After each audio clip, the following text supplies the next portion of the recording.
Bonjour à tous, c'est Jean-Luc Haut sur sa chaîne YouTube. Aujourd'hui, nous allons parler de Nexter, qui a mis à l'épreuve son nouveau système robotisé Centurion à Canvers. Alors que la loi de programmation militaire LPM 2024-2030 prévoit un effet de 5 milliards d'euros en faveur de la robotique, l'offre de Nexter System, ou KNDS France, dans ce domaine n'est pas encore très étoffée. Celui-ci reposant sur la gamme des mini-robots Nerva, ainsi que sur la mule robotisée Ultro 600 et le robot armé Optio, lequel a été développé à partir du Themis de l'industriel estonien Milrem Robotics.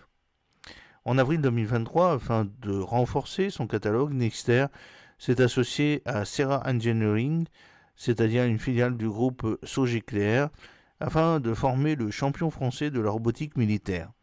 Il était alors question de mettre au point un porteur robotisé polyvalent de moins de 2 tonnes à vide sur la base de la plateforme robotisée Phobos, développée selon une architecture modulaire en mettant l'accent sur l'autonomie et la mobilité. Un an plus tard, Nexter a diffusé les images d'essai du système robotisé Centurio à Kansas.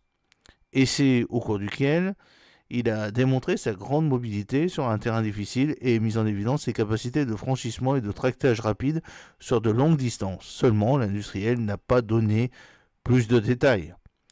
Lors de l'annonce de son partenariat avec Serra Engineering, Nexter avait évoqué un projet consistant à développer un porteur robotisé destiné aux unités du génie. Grâce à une architecture robotique pointue, ce robot remplira des missions dangereuses comme du contre-minage, en assurant la sécurité de ses opérateurs tout en conjuguant au mieux la mobilité, l'ergonomie, la faible empreinte logistique, avait-il expliqué.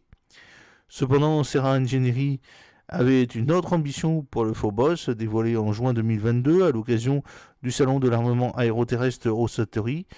À l'époque, une version dotée d'un système de lancement de roquettes produit par Thales avait notamment été mise en avant.